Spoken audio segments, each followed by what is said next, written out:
अस्सलामुअलैकुम नाजरीन इकराम, खुश आमदीद तुर्किश इनसाइट में। आज की वीडियो ज़रा मुख्तलिफ होने वाली है क्योंकि आज हम किसी नई खबर या रिलीज़ डेट की बात नहीं करेंगे, बल्कि सुल्तान महमद सीज़न 4 में आने वाले एक बहुत दिलचस्प मुकाबले पर अपनी राय देंगे। और ये मुकाबला है बामसी बे के अदाकार बनाम कुर्चु दोगान आगा। जी हाँ नाजरीन इकराम, एक तरफ वो अदाकार हैं जिन्हें हमने दिरिलिश एर्तुगरुल में बामसी बे के किरदार में देखा, जहां वो एर्तुगरुल के एक इंतहाई वफादार साथी, बहादुर जंगजू और मुस्बत किरदार के तौर पर सामने आए। बामसी बे के किरदार को नाजरीन ने सिर्फ पसंद ही नहीं किया, बल्कि वो तारीखी ड्रामों के सबसे यादगार जंगजू किरदारों में शामिल हो गया। और अब यही अदाकार सुल्तान महमद सीजन 4 में एक बिल्कुल मुख्तलिफ रूप के साथ आने वाले हैं। दूसरी तरफ हमारे पास कुर्चु दोगान आगा हैं, जो सुल्तान महमद के मुखालिफ महाज पर नजर आएंगे। और तो आज मेरा सवाल ये है, अगर सुल्तान महमद में किसी मौके पर बामसी बे वाले अदाकार और कुर्चु दोगान आगा का सामना मैदान ए जंग में हो जाए, तो इन दोनों में से ज्यादा ताकतवर जंगजू कौन होगा?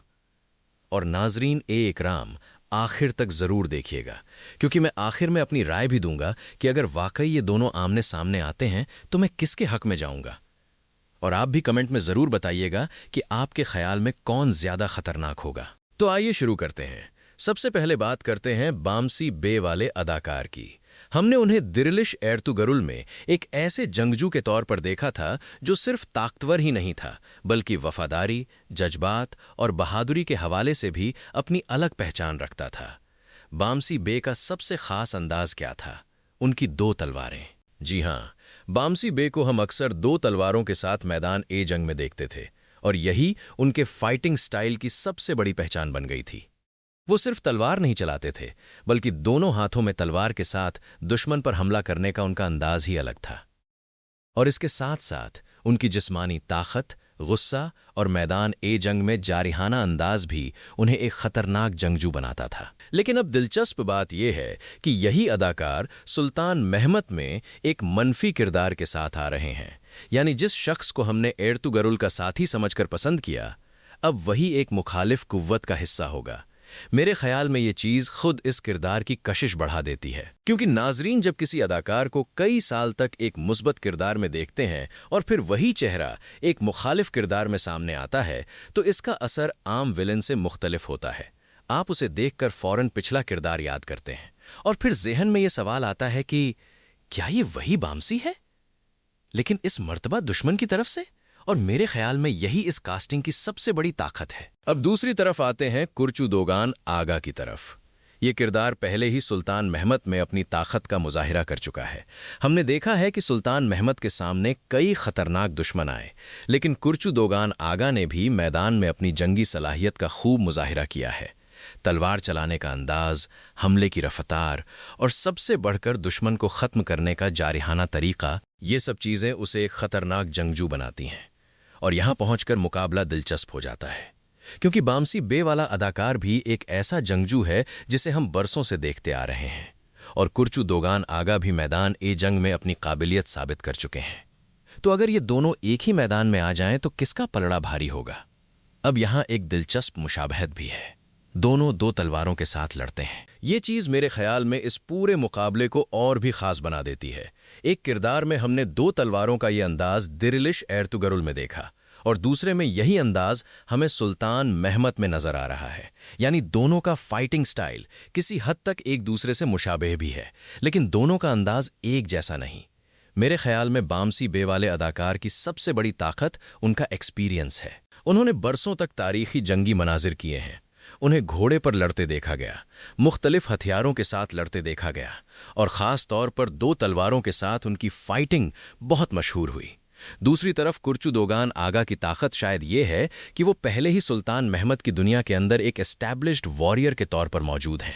वो इस एनवायरनमेंट को जानते हैं, इस जंगी निज़ाम का हिस्सा हैं।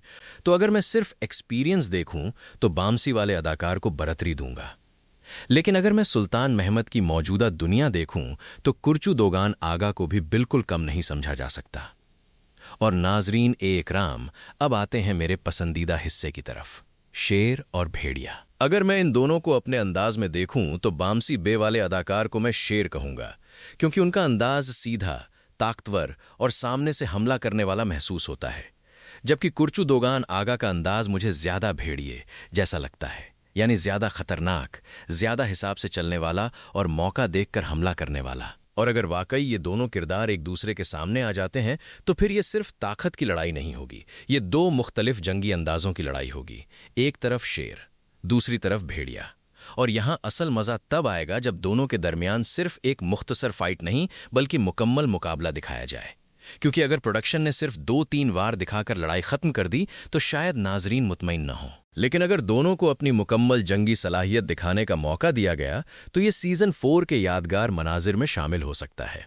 अब एक और दिलचस्प सवाल, क्या सुल्तान महमद में बामसी वाले अदाकार को भी 2 तलवारों के साथ लड़ते हुए दिखाया जाएगा? ये चीज मैं जाती तौर पर जरूर देखना चाहता हूं, क्योंकि अगर उन्होंने सुल्तान महमद में भी इसी मशहूर अंदाज को वापस लाया, यानी दोनों हाथों में तलवार, तो पुराने नाजरीन के लिए ये एक जबरदस्त यादगार लम्हा होगा। लेकिन यहां एक बात भी हो सकती है, मुमकिन है मुसन्निफीन जानबूझकर इस किरदार का फाइटिंग स्टाइल बदल दें ताकि नाजरीन उसे सिर्फ बामसी बे के तौर पर न देखें, यानी चेहरा वही हो, अदाकार वही हो, लेकिन जंग का अंदाज बिल्कुल नया हो। और मेरे ख्याल में ये भी एक अच्छा फैसला हो सकता है, क्योंकि अगर वो हर चीज बामसी बे जैसी ही रखते हैं तो नाजरीन बार बार पुराना किरदार याद करेंगे। लेकिन अगर लिबास, अंदाज, शख्सियत और जंगी तरीका मुख्तलिफ रखा गया तो वो वाकई एक नया किरदार बन सकता है। अब बात करते हैं एक और अहम चीज की, अदाकारी। बामसी बे वाले अदाकार की सबसे बड़ी ताकत सिर्फ तलवारबाजी नहीं है, उनका चेहरा और बॉडी एक्सप्रेशंस भी बहुत मजबूत हैं। एक जंगजू को सिर्फ तलवार चलाकर खतरनाक नहीं बनाया जाता, उसका चेहरा, उसकी नजर, उसका गुस्सा और मैदान में उसका कॉन्फिडेंस भी उसे ताकतवर बनाता है। और हमने ये चीज बामसी बे के किरदार में बहुत वाज़ेह तौर पर देखी थी। अब अगर सुल्तान महमद में उन्हें एक मनफी किरदार के तौर पर यही इंटेंसिटी इस्तेमाल करने दी गई तो मेरा ख्याल है कि वो एक काफी जबरदस्त मुखालिफ बन सकते हैं। और फिर उनके सामने कुर्चू दोगान आगा पहले से मौजूद हैं, यानी नाजरीन के लिए एक ही सीजन में 2 मजबूत जंगजू किरदार। अब देखना यह होगा कि आखिर मुसन्निफीन किसे ज्यादा पावरफुल दिखाते हैं। क्या बामसी वाले अदाकार को ऐसा किरदार बनाया जाएगा जो आते ही हर दुश्मन को खत्म करता जाए, या फिर कुर्चू दोगान आगा को सुल्तान महमद के सबसे खतरनाक दुश्मनों में शामिल किया जाएगा? मेरे ख्याल में यहां कहानी के मुताबिक ताकत का तवाजुन बदलता रहेगा। मुमकिन है एक फाइट में कुर्चू गालिब आए और दूसरी में नया किरदार, और यही चीज ज्यादा रियलिस्टिक भी होगी, क्योंकि तारीखी ड्रामे में हर जंगजू को हर वक्त नाकाबिल ए शिकस्त दिखाना कहानी को मसनूई बना देता है। मेरे हिसाब से बेहतरीन सूरत यह होगी कि दोनों को स्ट्रांग दिखाया जाए, लेकिन दोनों की अलग शनाख्त भी बरकरार रखी जाए। अब आखिर में अगर आप मुझसे पूछें कि मैं किसे ज्यादा ताकतवर समझता हूं, तो मैं फिलहाल थोड़ा सा पलड़ा बामसी वाले अदाकार की तरफ झुकाऊंगा। सिर्फ इसलिए नहीं कि मैंने उन्हें दिरिलिश एर्तुगरुल में देखा है, बल्कि इसलिए भी कि उनका जंगी एक्सपीरियंस, 2 तलवारों वाला अंदाज और मैदान ए जंग की प्रेजेंस पहले ही साबित हो चुकी है। लेकिन ये भी याद रखें कि कुर्चू दोगान आगा को किसी सूरत कमजोर नहीं समझा जा सकता। वो भी अपनी दुनिया में एक खतरनाक जंगजू हैं, और अगर सुल्तान महमद के अंदर मुसन्निफीन ने उन्हें मजीद ताकतवर बनाया तो मुमकिन है कि मेरा यह अंदाजा भी बदल जाए। और यही तो असल मजा है, हम पहले से फैसला नहीं कर सकते, हमें दोनों को एक ही मैदान ए जंग में देखना होगा। और नाजरीन ए इकराम, मैं तो एक चीज जरूर देखना चाहता हूं, बामसी वाले अदाकार को दोबारा 2 तलवारों के साथ। अब आप लोग मुझे कमेंट में लाजिमी बताइए, अगर बामसी बे वाला अदाकार और कुर्चू दोगान आगा एक ही मैदान ए जंग में आमने सामने आ जाएं तो आपके ख्याल में कौन जीतेगा, शेर या भेड़िया? और क्या आप चाहते हैं कि सुल्तान महमद में बामसी वाले अदाकार को भी दोबारा 2 तलवारों के साथ लड़ते हुए दिखाया जाए, या एक ही तलवार वाला नया अंदाज ज्यादा बेहतर होगा? अपनी राय कमेंट में लाजिमी बताइएगा। अगर वीडियो पसंद आई हो तो वीडियो को लाइक करें, तुर्किश इनसाइट को सब्सक्राइब करें और बेल आइकन को जरूर दबाएं ताकि सुल्तान महमद और दूसरे तुर्क तारीखी ड्रामों की नई अपडेट्स आप तक सबसे पहले पहुंच सकें। मैं मिलता हूं आपसे अगली वीडियो में एक नई राय और नई अपडेट के साथ। तब तक अपना